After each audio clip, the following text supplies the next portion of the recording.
Hello and welcome to another fun-filled edition of Adam's Music Box, where today I want to talk about the Rolling Stones and their history of self-censorship.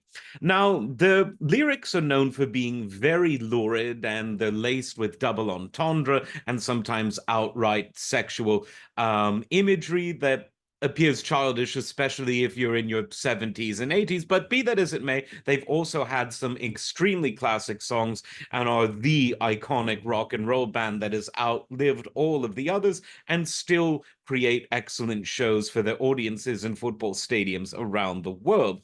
Now, it recently came to the attention of some who follow music media that on a 16 July show in Santa Clara, California, at the Levi's Stadium where the 49ers play, they performed their song Sympathy for the Devil, which is often considered one of their most prolific and profound songs of all time, but they censored some of the lyrics. And today we're going to try and find out why. So I'm going to read you the verse that they censored, and then we'll try to reverse engineer the censorship. So I watched with glee while your kings and queens fought for 10 decades with the gods they made. I shouted out who killed the Kennedys. Well, after all, it was you and me.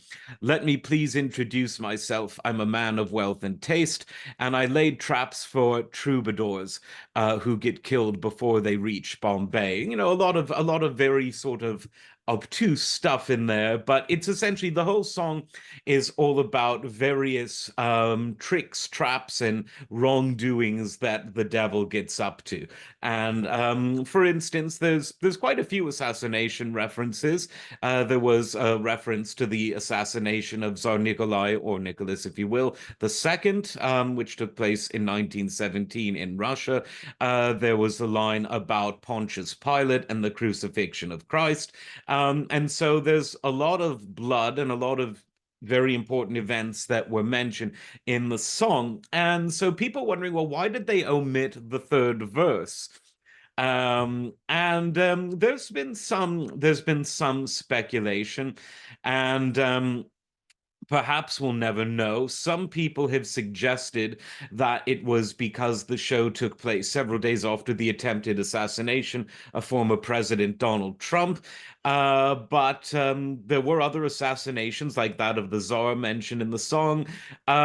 So it's really one of those things where I think maybe they're just a bit overly sensitive to the modern day social media mob, where people, for their own financial enrichment and their own PR purposes, try to pretend to be offended over things that no one is really offended about. I mean, really, if the Rolling Stones were to perform a 50-year-old song with its authentic lyrics in 2024, I don't think anyone in a sound mind would suggest that they're in any way advocating violence or somehow making light of the very tragic, very real and tragic events that happened on the 13th, when an innocent man lost his life and a former president almost lost his life. But singing a 50-year-old song written at the height of the anti-Vietnam War protests hardly really fits the bill for that. But I'm sure someone with a sort of flagging career in media,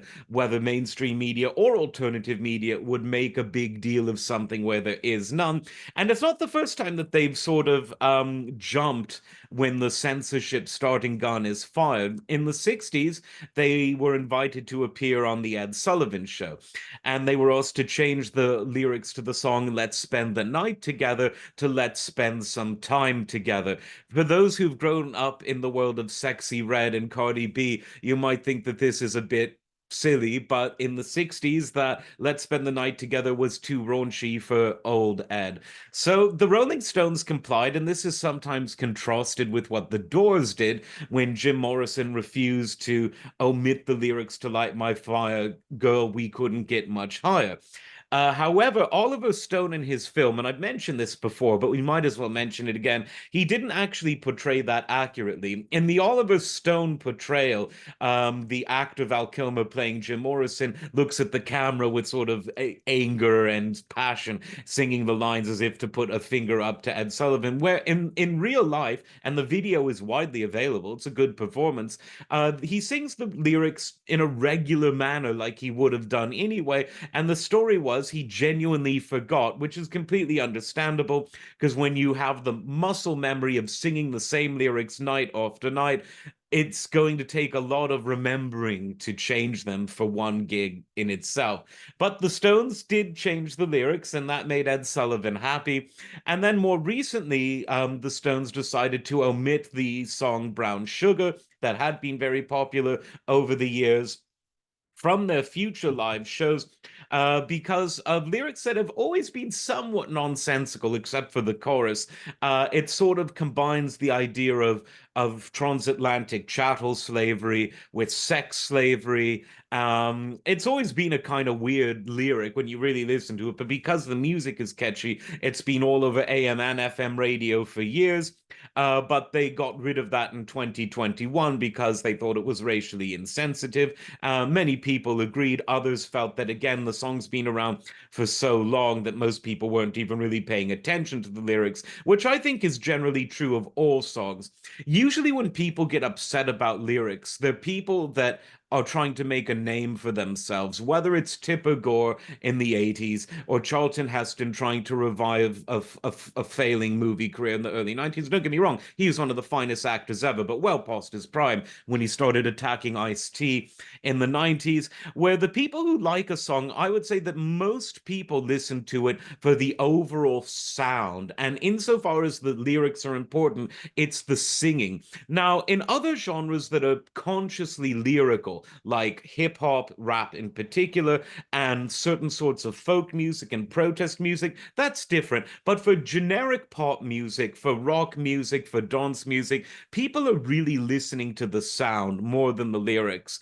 And I think a lot of the hubbub is much ado about nothing. Therefore, I don't know why they really censored the Kennedy lyric in the song that's 50 years old that everyone's heard a lot. But you can make of that as you will. Was it respectful? Were they trying to dodge the online mob? Or was it really just sort of silly and nonsensical? Let me know what you think about the Rolling Stones and their curious history of self censorship. Like, subscribe, and we'll see you next time. Take care.